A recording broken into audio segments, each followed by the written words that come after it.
Suasana kian menghangat jelang Pilkada serentak 2024, khususnya di Jakarta dan provinsi lainnya.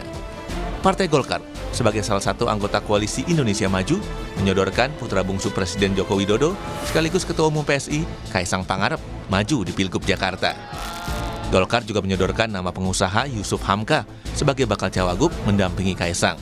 Waktu itu kan cuma diajak makan ngobrol gitu, saya menceritakan bagaimana program-program Jakarta supaya bebas macet. Tahu-taunya ya sorenya saya diajak ke DPP Golkar, saya terus dikasih tahu itu. Nah, buat saya memang terkejut juga, Pak.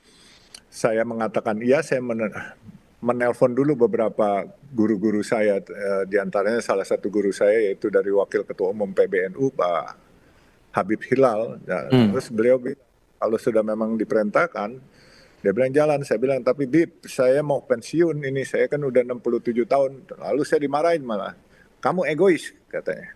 Kalau pensiun, senang sendiri katanya. Pensiun bersama umat, sejahterakan umat, perbaiki semua.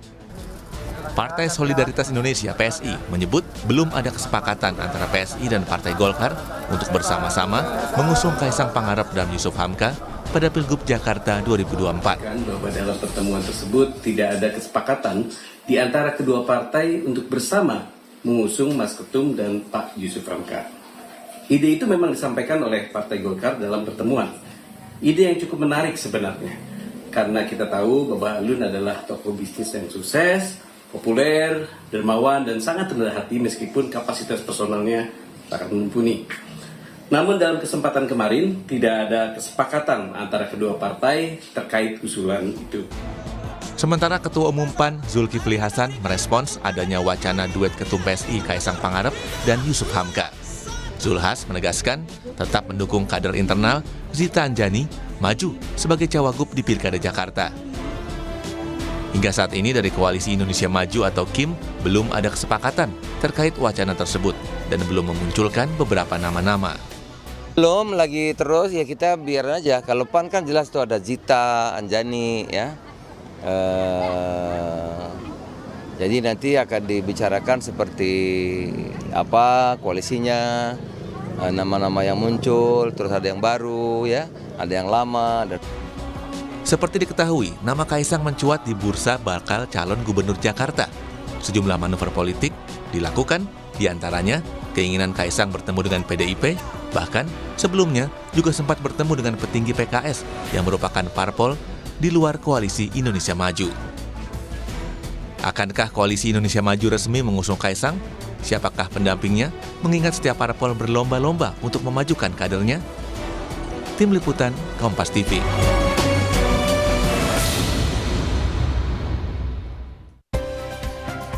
Saudara, jelang Pilkada serentak 2024, partai yang tergabung dalam Koalisi Indonesia Maju berlomba-lomba menyodorkan kader dan kandidat bakal calon gubernur dan wakil gubernurnya masing-masing. Partai Golkar, saudara, menyodorkan nama Yusuf Hamka untuk mendampingi Kaisang Pangarep. Sementara dari Partai Amanat Nasional sendiri menginginkan nama Zita Anjani yang mendampingi Kaisang. Lalu benarkah Koalisi Indonesia Maju ini tak lagi solid dan terancam bubar di Pilkada? Kami akan membahasnya dengan sejumlah narasumber. Di antaranya sudah hadir ke studio, ada Ketua Dewan Pemenangan atau Ketua Dewan Pembina Pemenangan Pemilu Partai Golkar. Sudah ada Pak Idrus Marham. Selamat pagi, apa kabar Bang Idrus? Alhamdulillah. Assalamualaikum warahmatullahi wabarakatuh. Kabar baik ya? Harus baik. Kemudian ada melalui sambungan Zoom, ada Wakil Ketua Umum Partai Amanat Nasional, ada Mas Viva Yoga Mauladi. Selamat pagi, Assalamualaikum Mas Viva. Assalamualaikum Mbak. Ya. Kemudian ada juru bicara Partai Keadilan Sejahtera, ada Kang Pipin Sopian. Assalamualaikum Kang Pipin. Waalaikumsalam Mbak Adisti, Bang Idrus, Mas Viva, Pak Umam. Waalaikumsalam warahmatullahi wabarakatuh. Dan kemudian ada pakar komunikasi politik sekaligus Direktur Indo Strategik Ahmad Khairul Umam. Selamat pagi Mas Umam. Selamat pagi Mbak Adisti, Assalamualaikum semuanya. Iya, kita masih membahas soal pilkada ini yang semakin dekat begitu ya. Apalagi kalau kita lihat Koalisi Indonesia Maju tampaknya masih punya ego sektoralnya masing-masing.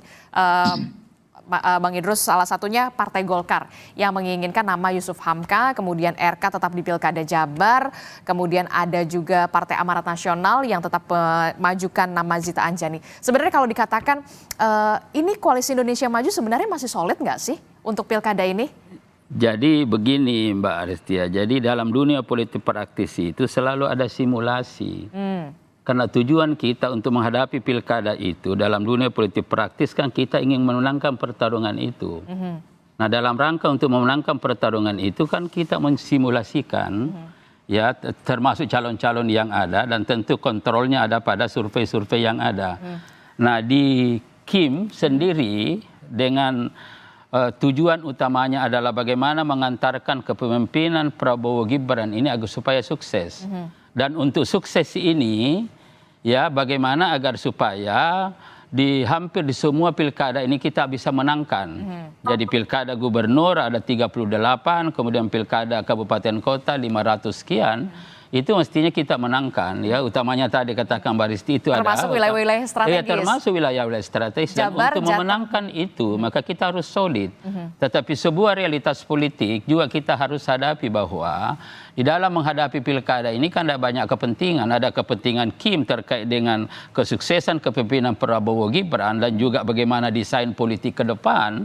Ini kita sudah bicara sampai ke sana. Tetapi pada saat yang sama ya, juga ada kepentingan-kepentingan politik yang menjadi anggota Kim itu. Dan itulah sebabnya ada simulasi yang kita lakukan. Termasuk juga nama Kaesang dan juga Yusuf Hamka. Ya termasuk itu. Misalkan di Golkar pada tahap awal itu kan Ketua Umum sudah memberikan tugas kepada Ridwan Kamil, itu baik di Jawa Barat maupun di DKI Jakarta. Ada Erwin Aksa, kemudian ada juga Zaki sebagai ketua. Tetapi dalam perkembangan lebih lanjut ada komunikasi-komunikasi politik yang membuat kita untuk mencoba membaca pemetaan lapangan, lalu kemudian berdasarkan pada pemetaan lapangan itu dan kita kontrol yang melalui survei, lalu kemudian timbullah simulasi-simulasi lagi. Sejumlah nama. Lalu kemudian muncul misalkan Mas Kaesang di situ sebagai salah satu calon dan memang kita juga dapat memahami dari Golkar. Kenapa? Karena Mas Kaesang itu sudah punya modal dasar juga di DKI Jakarta ada 8 kursi.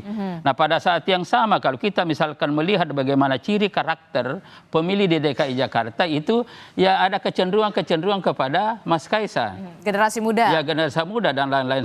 Sementara misalkan Yusuf Hamka kenapa itu muncul? Karena kita akan membaca proyeksi ke depan. Misalkan pada gilirannya nanti ini adalah persiapan untuk menghadapi perubahan posisi DKI Jakarta yang kalau kita melihat di dunia ini ada beberapa daerah misalkan di Afrika misalkan di situ ada Johannesburg misalkan kemudian ada Pretoria kemudian ada Cape Town berarti kan proyeksi sini adalah daerah perdagangan daerah industri pusat bisnis. Dan ciri karakternya Yusuf Hamka itu sangat memenuhi itu. Lebih daripada itu, Yusuf Hamka sebagai anggota dan pimpinan Partai Golkar itu betul-betul telah melakukan ciri karakter Partai Golkar yaitu doktrin karya kekaryaan.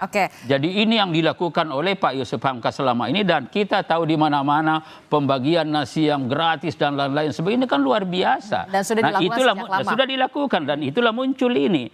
Nah tentu semua nanti akan berakhir pada bagaimana rapat Kim.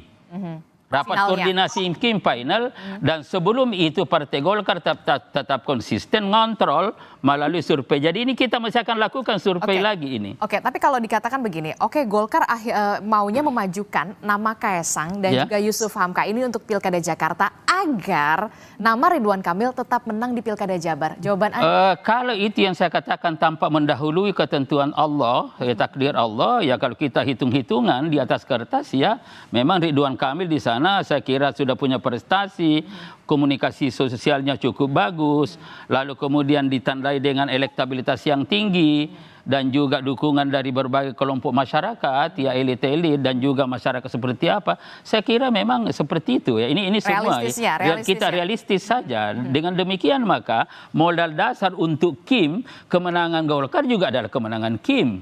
Dan itulah sebabnya kita juga berharap di mana-mana sepanjang prosesnya sudah kita lakukan dan setiap partai anggota Kim itu punya hak untuk mengajukan anggota masing-masing dan setelah itu nanti kita lakukan rapat berkoordinasi dengan membaca, kita ingin menang. Oke. Bukan hanya sekadar ingin mencalonkan, tetapi kita ingin menang. Dan salah satu faktor kemenangan utama itu adalah soliditas, efektivitas kerja, dan produktivitas kerja daripada Kim itu betul-betul dapat memberikan kontribusi besar untuk kemenangan pilkada itu. Oke, termasuk juga Partai Golkar ingin menang juga di Jakarta dan juga di Jawa Barat. Realistisnya kalau RK memang menangnya di Jawa Barat. Di Jawa Barat. Oke, ya. saya ke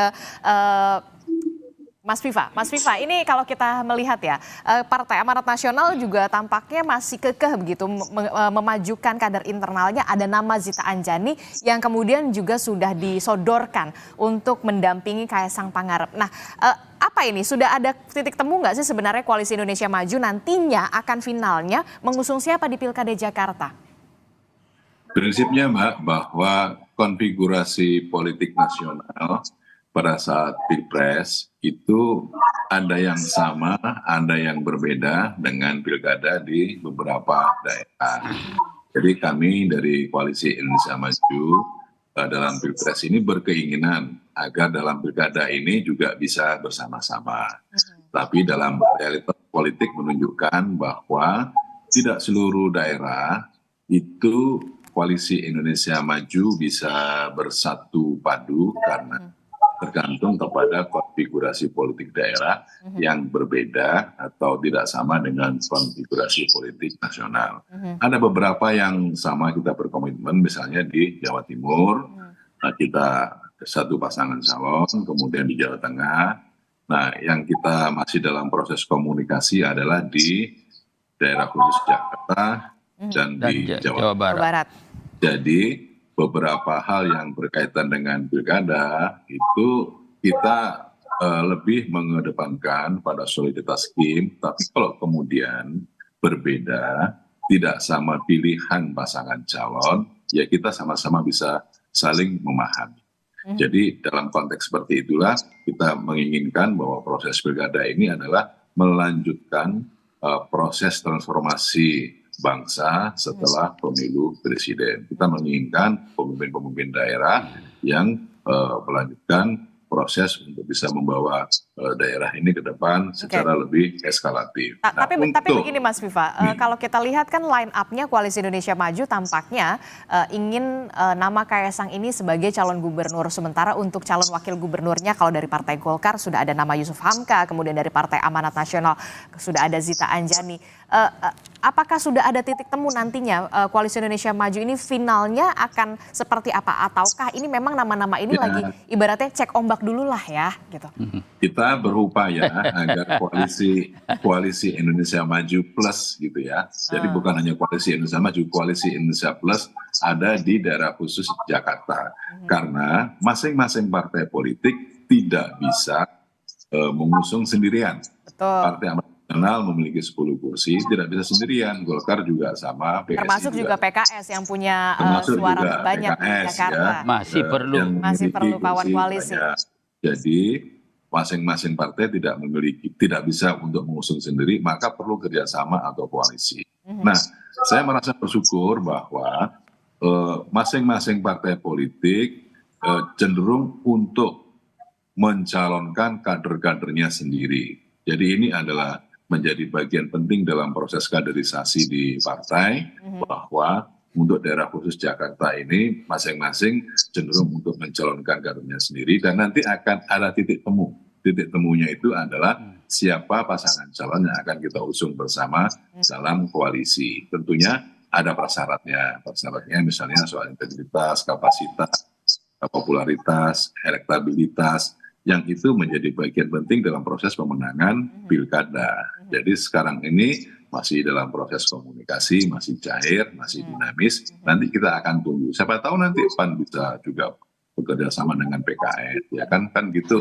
Jadi bagian penting dalam proses untuk berdemokrasi. Kenapa Anda tiba-tiba ngomong begitu? Karena memang pada saat itu Mas Kaisang juga sempat bermanuver untuk sowan ke Partai Keadilan Sejahtera. Betulkah begitu, Kang Pipin? Ya, bagi kami ya, Adisti, bahwa pilkada ini ada relaksasi politik. Kami sejak awal memahami bahwa pilpres, pileg sudah selesai, kita masuk ke babak baru pilkada. Jadi setiap partai politik ya, memahami betul bahwa pilkada dengan pileg dan pilpres itu dua hal yang berbeda. Gitu ya. Yang kita cari adalah memang sosok yang disukai, yang diminati, yang mau dipilih oleh masyarakat di satu daerah tertentu. Kalau di Jakarta, masyarakatnya secara elektabilitas memang Mas Anies Baswedan ini masih tertinggi dibandingkan yang lain. Dan kami sih hakul yakin ya bahwa partai-partai yang lain juga akan berhitung melihat hasil survei siapa yang paling tinggi. Nah, jadi sekali lagi kami memandang ya bahwa Oke, sayang sekali komunikasi kita terputus dengan Kang Pipin Sopyan. Tapi begini, yang menarik adalah ketika nama Kaisang Pangarep, gitu ya. Kita tahu putra bungsu Presiden Joko Widodo dari kalangan muda begitu, baru fresh begitu, yang kemudian hadir ke Jakarta begitu, Koalisi Indonesia Maju. Line up-nya sepertinya tampaknya nama Kaisang Pangarep. Nah, kita melihat nama Kaisang Pangarep juga kemudian kemarin bermanuver ini ke Partai Keadilan Sejahtera. Anda melihatnya bagaimana? Jadi begini, saya ingin menanggapi sahabat saya dulu, Pak Pipin ini. Jadi ya memang Pilpres sudah selesai. Tapi bagi Kim punya tanggung jawab ke depan bagaimana suksesnya kepemimpinan Prabowo Gibran. Dan untuk sukses kepemimpinan Prabowo Gibran itu maka Kim harus solid. Nah, ada satu hal secara teoritik, saya beberapa kali nyampaikan termasuk di Kompas TV ini bahwa sistem presidensial dengan partai yang majemuk, yang banyak, itu menyebabkan kekuasaan terbagi, Mbak Adisti. Karena kekuasaan terbagi, menteri-menteri terbagi, pasti seberapa banyak koalisi yang ada dibagi-bagi itu. Berapa Gerindra, berapa Golkar, berapa PAN, ya berapa Demokrat dan lain-lain, ada tambahan-tambahan misalkan, itu akan terbagi. Apalagi ke bawah misalkan 500 sekian akan terbagi. Nah, kita dan itu pasti akan mengganggu efektivitas pemerintahan, pelaksanaan program-program pembangunan presiden terpilih. Nah, disinilah kepentingan kita supaya ini nanti betul-betul visi misi Presiden Prabowo Gibran itu betul-betul dapat diimplementasikan.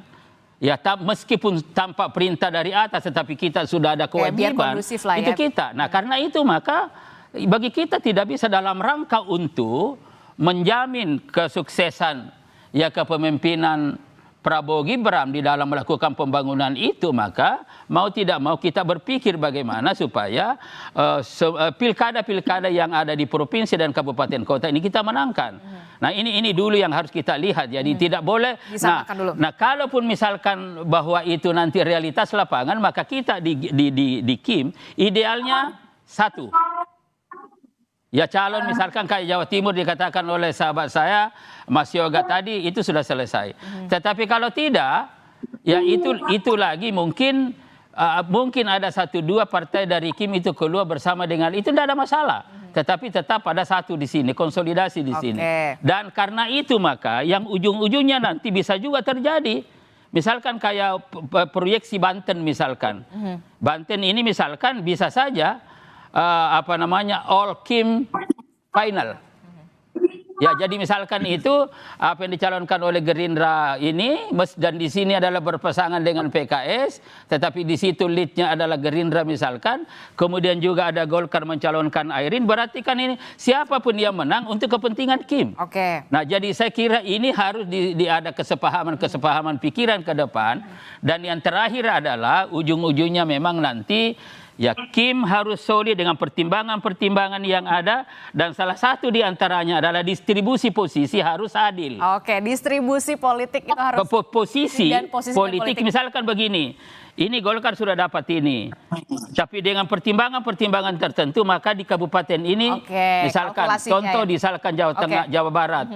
Golkar dapatnya misalkan Ridwan Kamil. Lalu di beberapa kabupaten kota kita lihat. Nah, tidak boleh Golkar ingin juga mendominasi keseluruhan itu tanpa memperhatikan distribusi posisi kader-kader Kim yang ada.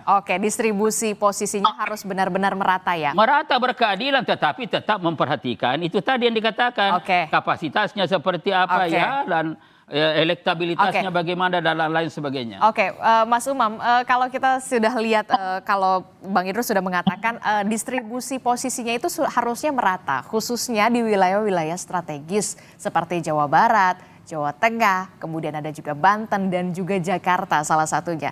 Nah, inilah yang kemudian harus solid kan sepertinya. Nah, Anda melihatnya bagaimana kondisi Koalisi Indonesia Maju saat ini, Mas Umam?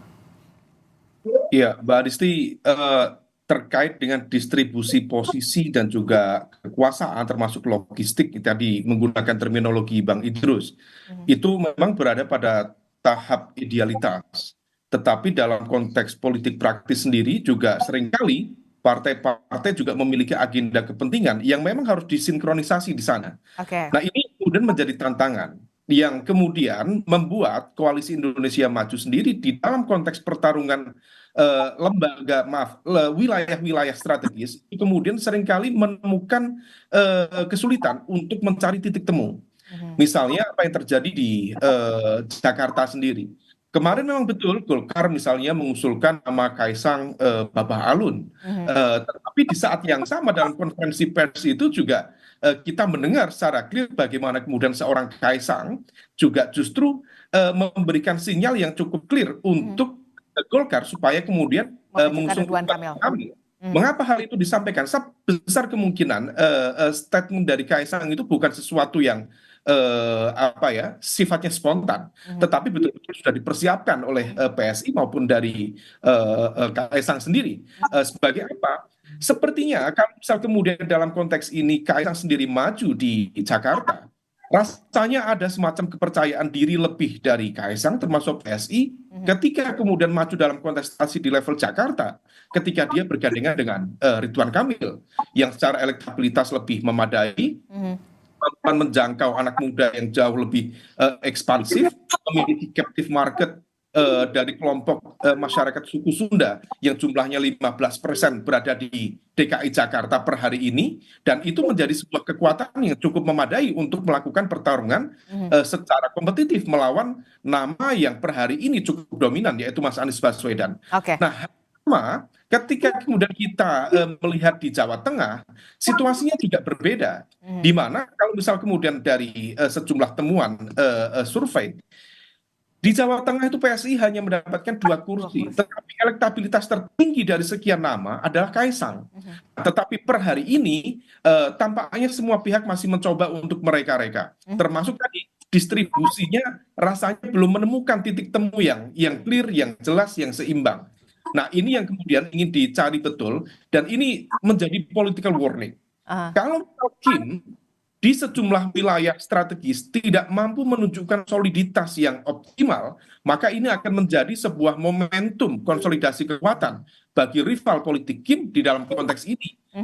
Tentu masih ada kaitan dengan konteks kelanjutan dari rivalitas di Pilpres yang lalu untuk melakukan konsolidasi kekuatan. Di Jakarta sendiri, kalau Kim per hari ini masih galau, menemukan rumus formula yang clear dalam konteks menemukan titik temu distribusi politik ya, maka kemudian ini akan menjadi sebuah momentum yang sangat baik bagi lingkaran Anies Baswedan untuk melakukan konsolidasi kekuatan dan memiliki potensi kemenangan jauh lebih besar.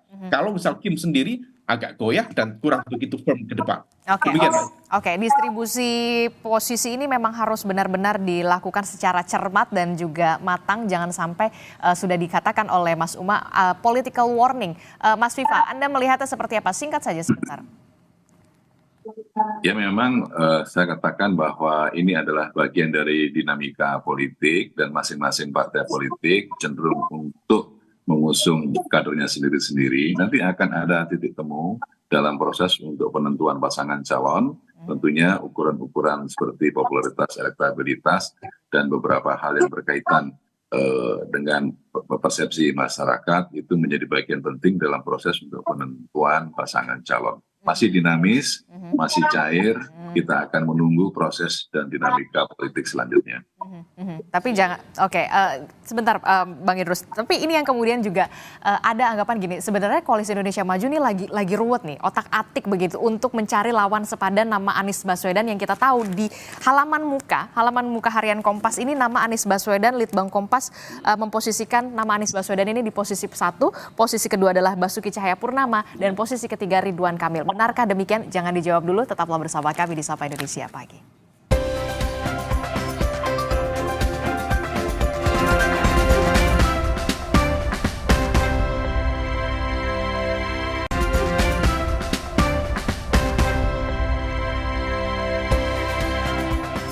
Terima kasih Anda masih bersama kami di Sapa Indonesia Pagi. Saudara masih membahas apakah di Pilkada ini Koalisi Indonesia Maju itu masih solid begitu. Khususnya untuk Pilkada Jakarta karena kita tahu partai politik yang tergabung di Koalisi Indonesia Maju semuanya ingin kadernya ini menjadi cagup ataupun cawagup. Kita masih membahasnya dari Partai Golkar ada Pak Idrus Marham, kemudian dari Partai Amanat Nasional ada Mas Viva Yoga, kemudian dari PKS sendiri ada Kang Pipin dan juga Mas Umam. Masih melanjutkan perbincangan kita. Kalau kita melihat begitu ya, tampaknya Koalisi Indonesia Maju ini masih otak-atik, masih cek ombak, masih melihat survei dan segala macamnya. Untuk mencari lawan yang sepadan dari nama Anies Baswedan. Dan hari ini harian Kompas ini memasukkan nama Anies Baswedan di posisi pertama dalam Litbang Kompas, kemudian di posisi kedua ada Basuki Cahayapurnama, bahkan ada headline-nya adalah celah peluang dalam 2 sosok. Ada nama Anies Baswedan dan juga Basuki Cahayapurnama. Saya ingin meminta dulu deh respon dari Partai Keadilan Sejahtera yang sudah mengusung nama Anies Baswedan dan juga Sohibul Iman Aman. Anda melihatnya bagaimana? Ini tampaknya rival Anda Koalisi Indonesia Maju ini masih otak-atik nih untuk mencari lawan yang sepadan melawan Anies Baswedan. Kang Pipin. Ya tentu kami, ini kesempatan buat kami ya ketika memang yang lain belum ada calon yang fix yang pasti, maka kami saat ini sudah membawa nama Anies Sohibul Iman ke masyarakat door to door untuk menaikkan elektabilitas. Kalau saat ini memang masih nomor 1, ada range-nya antara 30, ada yang survei mencapai lebih dari 40, ada yang kalau head to head itu bisa lebih dari 50%. Ini tentu keunggulan bagi kami ya, karena kami yakin bahwa warga Jakarta ini adalah warga yang rasional dan mereka berhak untuk mendapatkan calon gubernur dan wakil gubernur yang punya pengalaman, punya rekam jejak, punya prestasi, bukan orang yang baru terjun di dalam politik. Sehingga kami hakul yakin ya bahwa partai-partai politik seperti Mas Viva maupun Bang Idrus Marham senior kami tentu akan melihat mana yang peluang menangnya besar. Dan sekali lagi ini ada relaksasi politik bagi kami ya di DKI. Kita akan melihat bahwa tidak bisa dipaksakan oleh apapun, oleh siapapun ya. Kami yang penting bagi kami, bagi PKS adalah berikan lapangan yang datar bagi siapapun. Pelajaran Pilpres ya, pemilu kemarin, jangan sampai politisasi bansos, politisasi aparat terjadi kembali di pilkada. Ini sudah di warning oleh MK dan KPK. Jadi monggo kami menghormati siapapun yang dicalonkan oleh partai manapun ya. Di belakangnya siapapun, yang paling penting adalah berikan pilkada ini lapangan yang datar ya. Tidak ada politisasi itu dan sebagainya. Dan kami hakul yakin, kami positive thinking bahwa semua partai politik akan memberikan calon yang terbaiknya untuk warga Jakarta. Termasuk nama Partai Keadilan Sejahtera yang sudah menyiapkan nama Anies Baswedan dan juga Sohibul Iman ya. Yang walaupun memang masih mencari lawan koalisi juga atau kawan koalisi maksud saya Kang Pipin ya. Dari PKB dan juga Nasdem, bagaimana nih nanti kita akan tanyakan lagi ya Kang Pipin ya. Saya ke Mas Umam. Mas Umam ini kalau kita lihat ya hari ini harian Kompas ngambil headline-nya adalah celah peluang dalam bayang 2 sosok. Salah satunya adalah nama Anies Baswedan dan juga nama Basuki Cahayapurnama. Sementara nama Ridwan Kamil ada di posisi ketiga, Mas Umam. Nah kalau tadi sudah disinggung sama Kang Pipin, kasihlah ini lapangan yang datar. Apakah juga Anda masih melihat efek dari Presiden Joko Widodo ini masih cukup signifikan untuk paslon khususnya untuk Gubernur Jakarta dan juga wilayah-wilayah strategis Jabar, Jateng, kemudian Banten dan juga Jakarta, Mas Umam?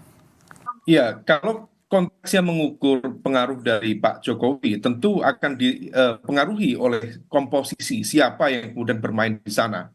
Kalau misal kemudian memang betul Ketua Umum PSI Kaisang kemudian menjadi bagian dari kontestan, maka diakui atau tidak itu akan berpengaruh.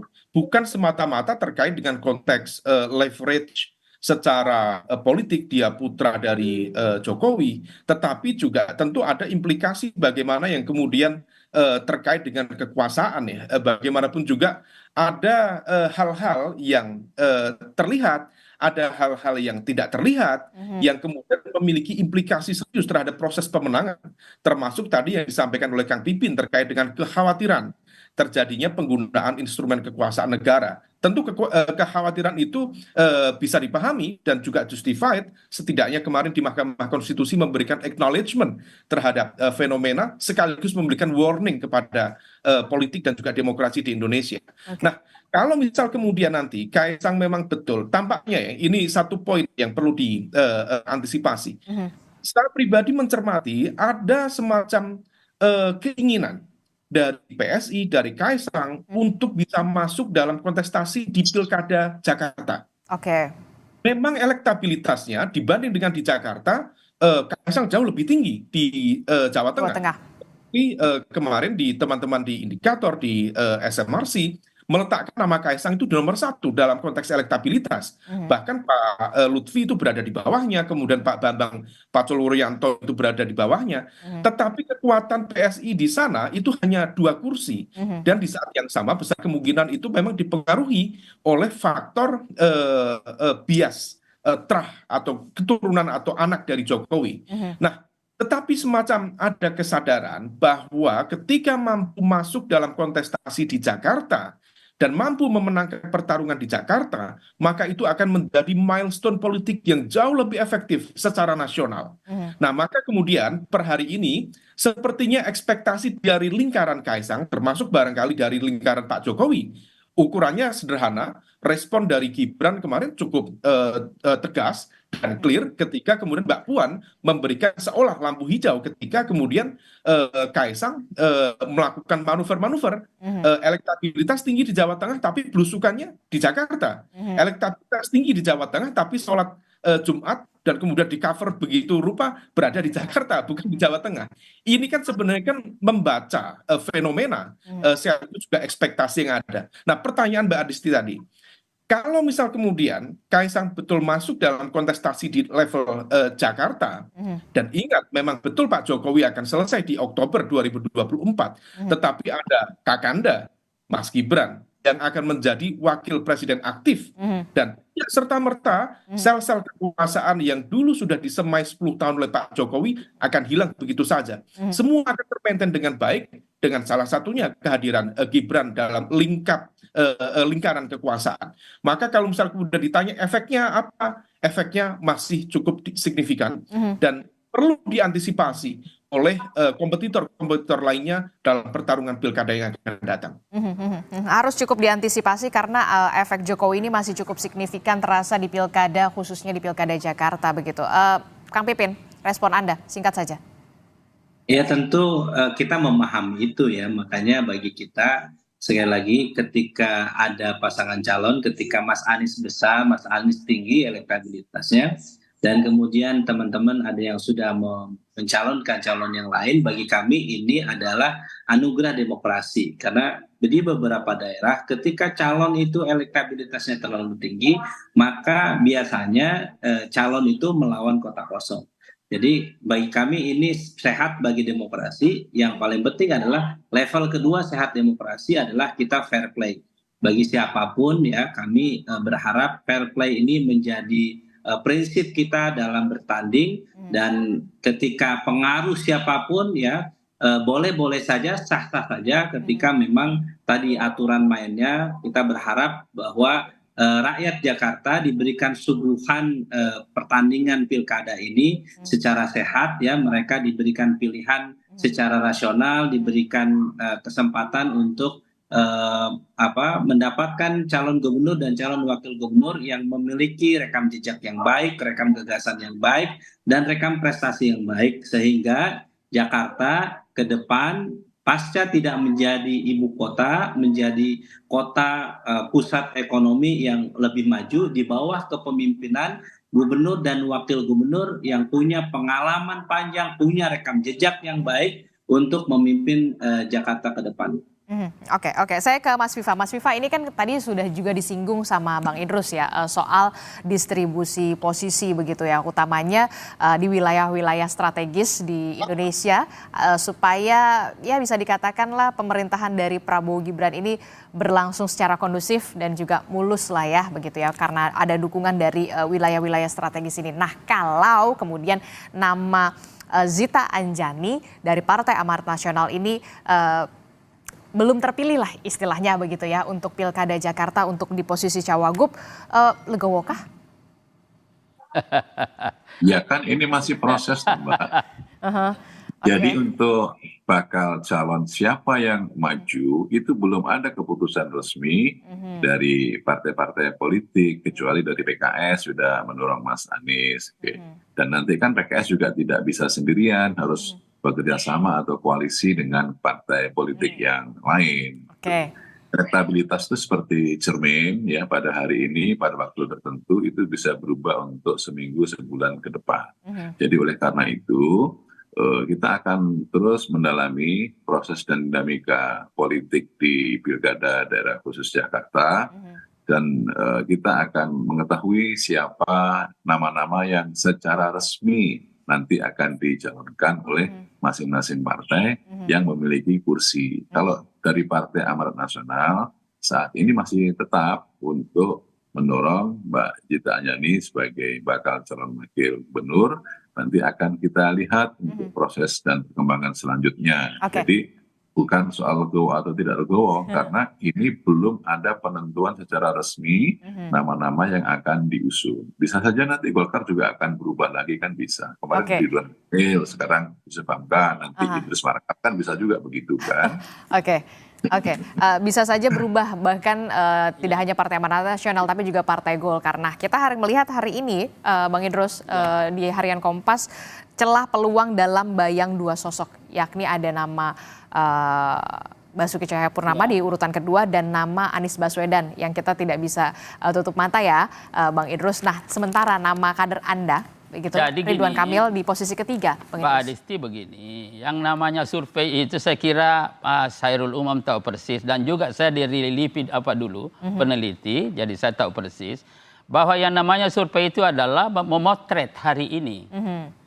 Dan dalam dunia politik praktis, dukungan politik itu changeable, berubah-ubah dan lain-lain sebagainya. Dan karena itu, ya kami terima kasih, karena begitu diumumkan namanya Mas Kaisang, dan juga nama-nama lain itu langsung dibahas.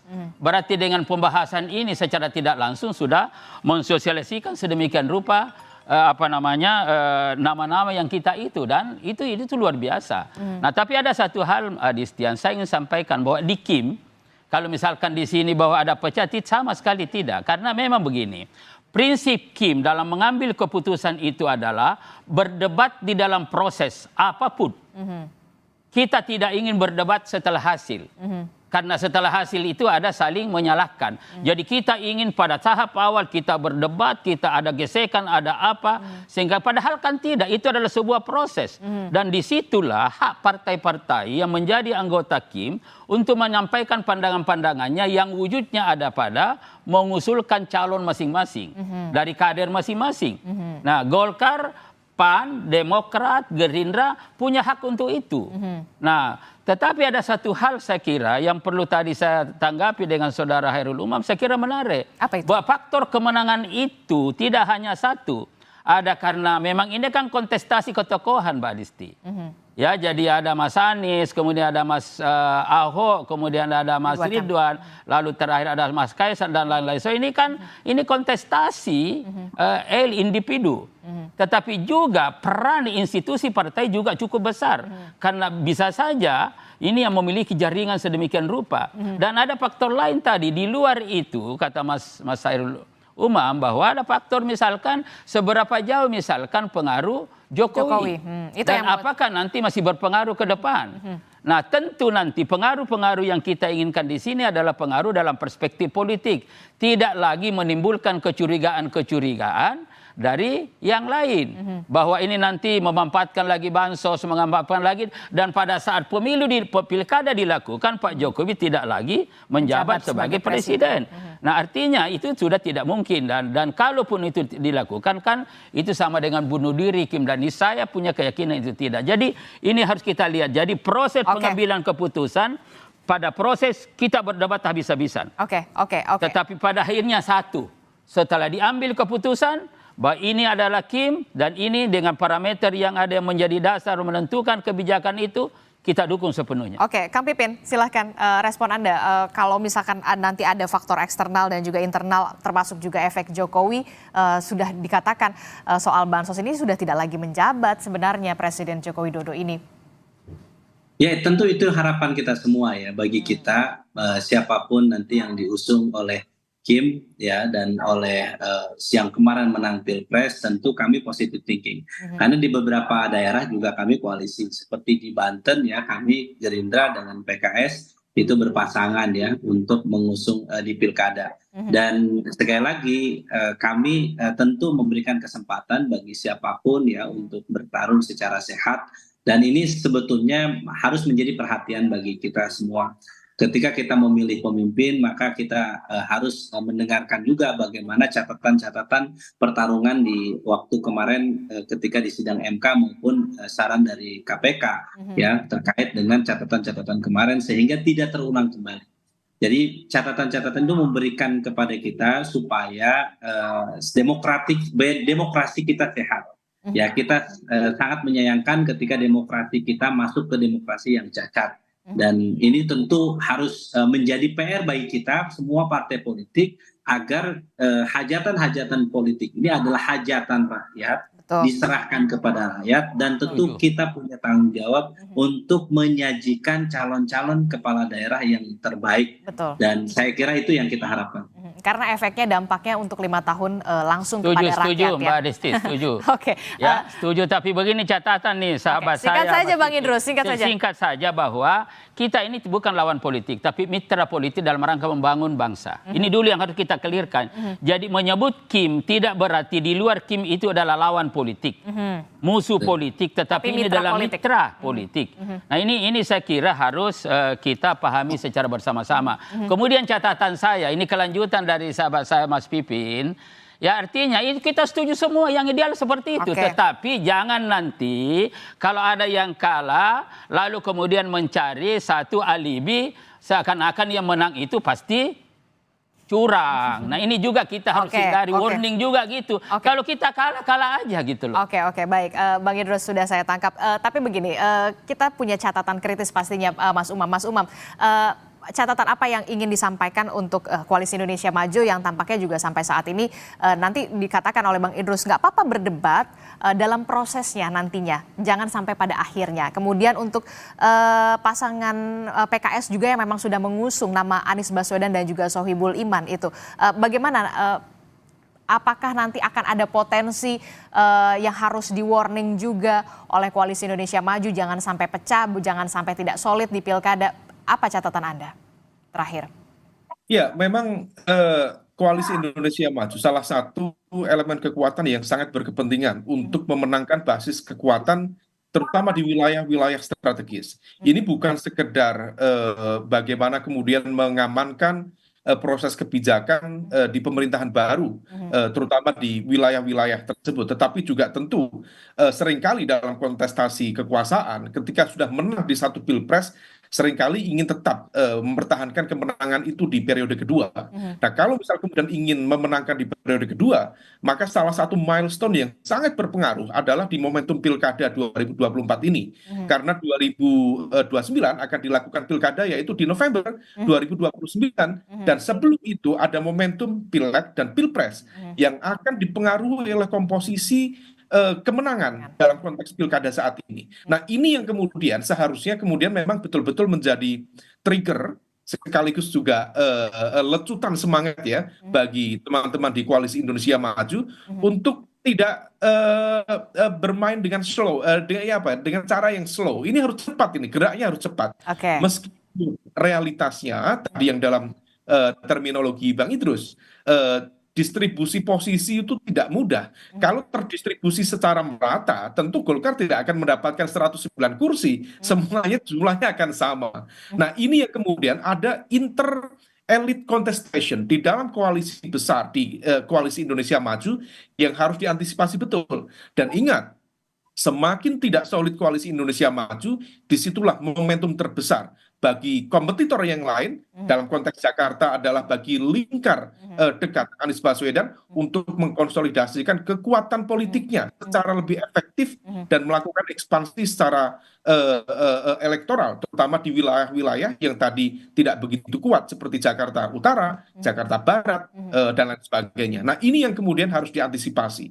Kalau misalnya sudah tidak mampu mengantisipasi itu, kalau misalnya kemudian juga sama, Anies Baswedan mendapatkan kesempatan kedua di Jakarta, maka ini akan menjadi potential challenger. Sekaligus juga dalam konteks politik, potential threat, ancaman politik yang barangkali bisa mengkonsolidasikan kekuatan untuk menjadi penantang yang tangguh dalam pemilu dan juga Pilpres di 2029 yang akan datang. Oke, kita akan nantikan bagaimana apakah nama Anies Baswedan ini punya kesempatan kedua untuk memimpin Jakarta untuk kedua kalinya, ataukah kemudian ada figur ataupun sosok baru yang kemudian akan memimpin Jakarta yang kita tahu warganya memang realistis. Terima kasih sudah bergabung bersama kami, Mas Umam. Terima kasih, kemudian ada Kang Pipin, terima kasih, ada Mas Viva Yoga juga, terima kasih sudah bersama kami. Dan terakhir Bang Idrus, terima kasih juga sudah mampir ke studio Kompas TV. Sehat selalu. Assalamualaikum semuanya. Assalamualaikum warahmatullahi wabarakatuh. Selamat pagi, sehat-sehat selalu Bapak-Bapak.